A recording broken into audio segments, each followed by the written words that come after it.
number 5.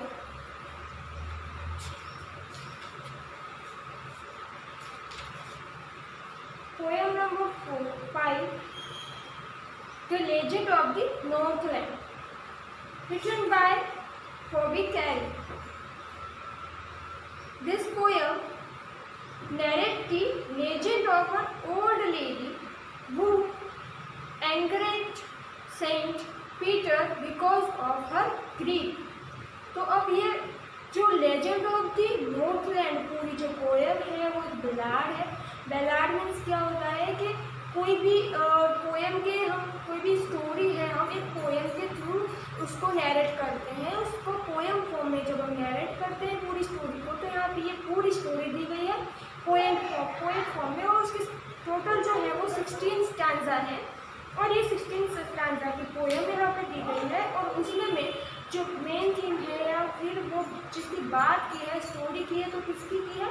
एक lady की बात की है, ओल्ड लेडी जो बहुत ही ज़्यादा ग्रीडी होती है, और उस वजह से उसकी ग्रीड की वजह से उसे सेंट पैटर्न है उसे वो क्रश करते हैं, और उस वजह से ग्रीड का उसे बहुत ही बुरा रिजल्ट मिलता है। सो जो ये पूरी स्टोरी है उसमें जो लिटरेरी डिवाइसेस हैं वो भी यूज हुए हैं, तो वो हम डिस्कस करेंगे इसके साथ। So let's have a start. Away in the northland, where the hours of the day are few and the nights are so long in winter that they cannot sleep them through. यहाँ पे बात की है way away in the Northland, Northland की बात की है। Northland means क्या होता है कि जो नॉर्थ साइड्स के जो सारे कंट्रीज हैं, जैसे कि आपने वहाँ के नॉर्थ में जो भी नॉर्थ पोल है वहाँ की सारी कंट्रीज की बात की है, तो वहाँ की स्टोरी है ये। वहाँ पे जो लोग रहते हैं where the house and they are few.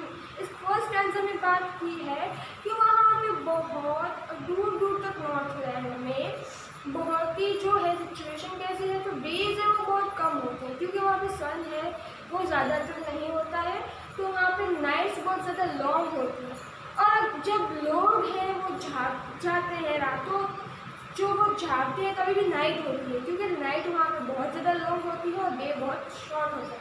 तो यहाँ पे नॉर्थलैंड की जो एनवायरनमेंट सिस्टम है या फिर वहाँ का जो एटमॉस्फेयर है या फिर वहाँ की जो डे नाइट्स का शेड्यूल है उसमें यहाँ पे प्रेजेंट किया है।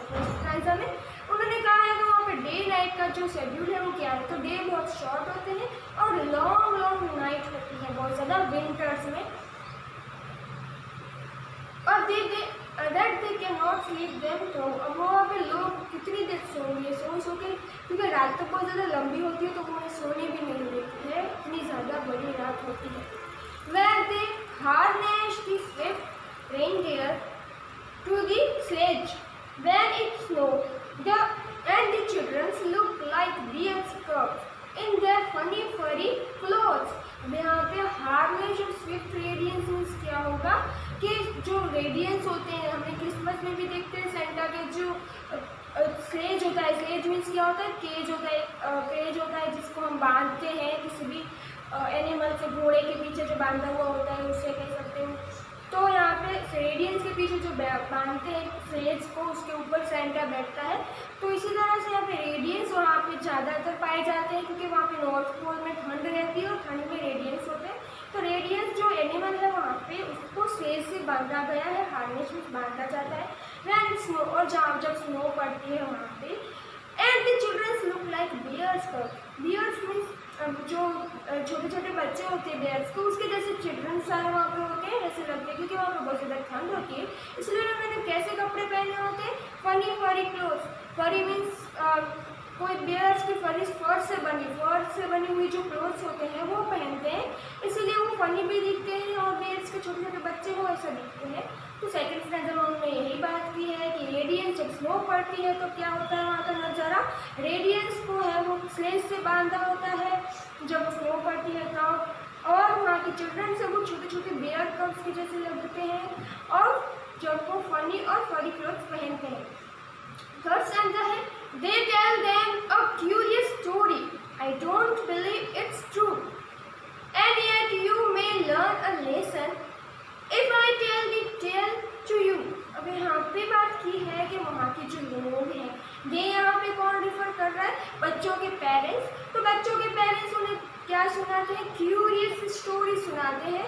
क्यूरियस स्टोरी होती है, पर हमारे जो ये पोइट है वो क्या कहते हैं, I don't believe it's true, कि ये जो सारी स्टोरी सुनाते हैं पेरेंट्स उनके बच्चों को वो सारी ट्रू है, क्योंकि वो तो सिर्फ एक लेसन देने के लिए हमें जो सुनाई जाती है, हमारे पेरेंट्स होते हैं, हमारे ग्रैंड मदर या फादर होते हैं, वो हमें जो स्टोरी सुनाती हैं, टेल्स सुनाते हैं किंग एंड क्वीन के, या फिर अलग अलग जो बहुत सारे डिफरेंट एनिमल्स के टेल्स होते हैं वो हमें सुनाते हैं। क्यों? क्योंकि अब हम कोई उनसे लेसन जो है लर्न करें, हमें कुछ जानने को मिले।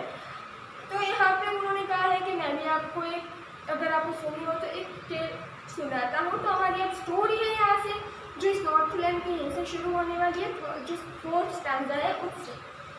Once when God Saint Peter lived in the world below and walked about it, preaching just as he did, you know.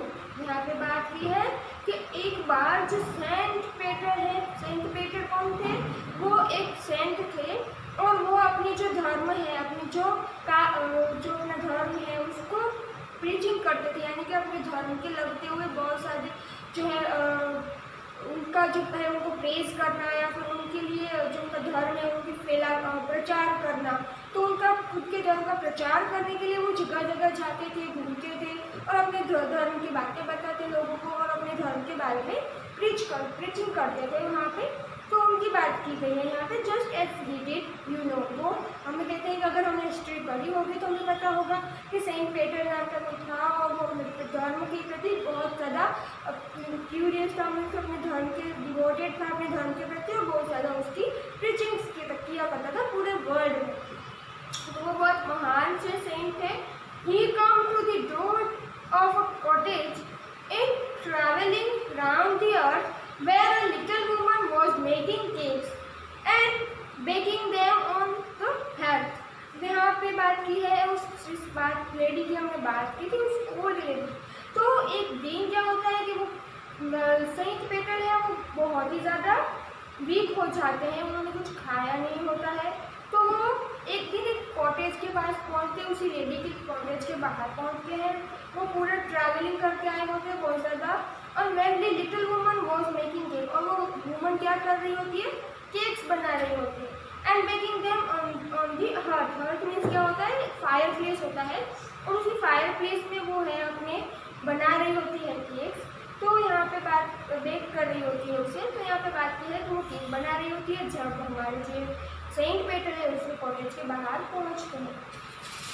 अब जो है इस स्टैंजा में, नेक्स्ट स्टैंजा में बात की है, and being faint with fasting, for the day was almost done, he asked her from her store of cakes to give him a single one। यहाँ पे बात की है सेंट है वो बहुत ज़्यादा fasting, for the day was almost done.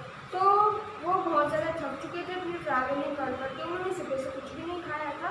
तो वो उस लेडी को पूछते हैं एक केक देने के लिए, उनको सिंगल वन, एक केक उनको देने के लिए उस लेडी को पूछते हैं कि क्या आप मुझे केक दोगे, आप मुझे केक दे सकते हो। आगे के स्टैंजा में कहा है, so she made a very little cake, but as it baking late she looked at it and thought it seems too large to give away। अब देखिए ये वुमन कितनी ग्रीडी है, वो अपने सारे केक उनमें से कोई केक नहीं देती है, वो एक छोटा सा केक बनाती है सेंट पीटर के लिए, कि वो छोटा केक जब वो बेकिंग करने के लिए फायर प्लेस में लगाती है बेक करने के लिए, तो क्या होता है वो केक उसको लगता है कि वो बहुत बड़ा केक हो गया है, और ये केक मैं किसी को नहीं दे सकती क्योंकि ये बहुत बड़ा केक है। केक एक्चुअली में बहुत ज़्यादा छोटा ही होता है, पर उसकी ग्रीड बहुत ज़्यादा बड़ी होती है। वो छोटी से छोटी चीज़ भी अपनी जो है वो किसी को नहीं देना चाहती, वो इतनी ग्रीडी है, कंजूस है। तो यहाँ पे उसी की बात की।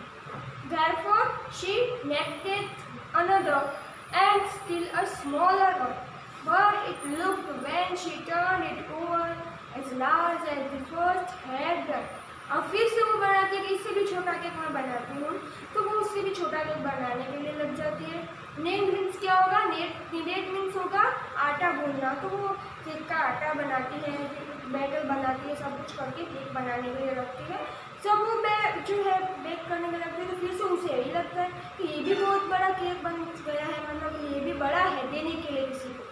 तो इसकी ग्रीड कितनी ज़्यादा है कि इतना छोटा केक है वो भी उसे नहीं देना चाहती है किसी को। तो ये बहुत ज़्यादा वुमन है, वो ग्रीडी है, मतलब कि वो खुद का सोचती है, सेल्फिश भी है, ग्रीडी भी है। तो इस वजह से अब आगे उसके साथ क्या होगा देखते हैं। Then she took a tiny scrap of dough and rolled it flat and baked it thin as a wafer. But she couldn't part with that. अब ये तो बहुत ही ज़्यादा ग्रीडी निकली, सबसे ज़्यादा ग्रीडी शायद इसी वर्ड में यही वुमन हो।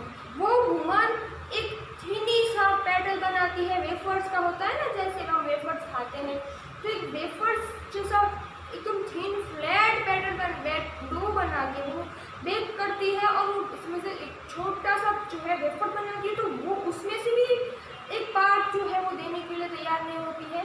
तो ये बहुत ही ज़्यादा ग्रीडी जो है, आपने उसकी जो क्वालिटी है आपने दिखाई है कि जो लेडी है वो कितनी ज़्यादा ग्रीडी है। तो वो तो केक तो पहले से ही नहीं दे रही है, उसने 2 केक बनाए, उसको वो भी बड़े लगे बहुत ज़्यादा, वो तो छोटे केक थे फिर भी।